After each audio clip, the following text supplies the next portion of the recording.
байқаймыз, қайталамаймыз балалар. Түсінікті ма? Әрбірінің пікірін орынды, бірақ қайталамаймыз. Түсінікті ма? Ал ұлту. Бұл жерде Шаншатай өте ұқыпты, таза, тәрбиелі бала болған. Және де бұл әңгімеден біле аламыз, ол ауыл балалары айтып тұрғандай қиялдың не екенін де білмеген. Ал Шаншатай келгенде олар ұқыптылықты, тәртіптілікті және де тағы да басқа сыйластық секілді қасиеттерді өзіне үлгі қыла білген.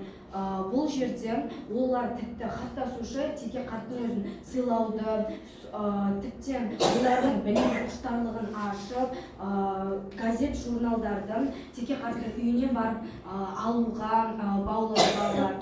Өте жақсы. Алия. Менің ойымша қазіргі кетерде жастардың көбісі қазіргі жастарға Шаншатай секілді жастар керек деп ойлаймын. Себебі Шаншатай өте ұқыпты, таза және де білімді, үлкендерді құрметтейтін. Ал ауылдың балаларында оларды жаман дей алмаймыз, бірақ оларда қиял жоқ еді, яғни өздерінің ойы жоқ еді деп ойлаймын. Қазіргі кезде осындай Шаншатай секілді балалар өте көп болса жақсы болады.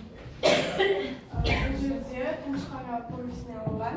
Яғни Шаншатай ол өте таза бала болған. Жаңағы Ертайдың атасы мен әжесі біріншіде басында Шаншатайды көргенде өте ұқыпты, таза бала екен деп мақтаған еді. Ал Ертай соны естіді, жаңағы Шаншатайды қызғанып, Шаншатайға ұқсағысы келді. Ол да таза киініп, ұқыпты болып жүруді үйренді. Шаншатайдың арқасында жаңағы ауыл жұмыстарына араласты балалар, өте тәртіпті болды, барлығы таза киінді. Жалпы айтқанда Шаншатай өте ауыл балаларына үлгі бола алды. Әсел.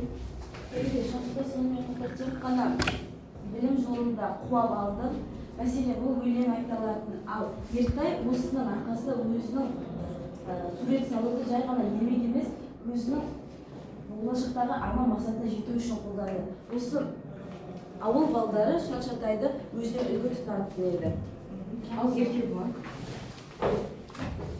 Бұл Шаншатай деп жатқанымыз бұл Таңшықара, бұл Ертайдың жан досы болатын. Олар кей кездері ұрыста қалатын, бірақ Ертай өте суретші жақсы болатын. Ал Шаншатай өте ұқыпты бала, яғни екеуі дос болғандықтан бұл Шаншатай жан-жақты бала болатын.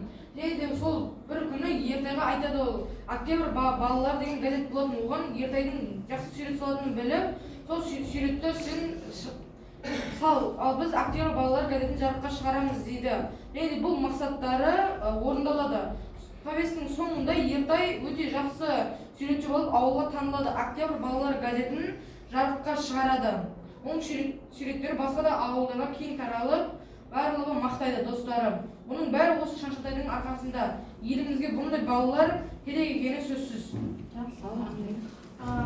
Жалпы осы барлық үзіндіде байқаймыз, қазіргі заманды салыстыру мақсаты, яғни мына үзіндіде біз Шаншатайдың балдарға қалай әсер еткен, тіпті олардың өмірлеріне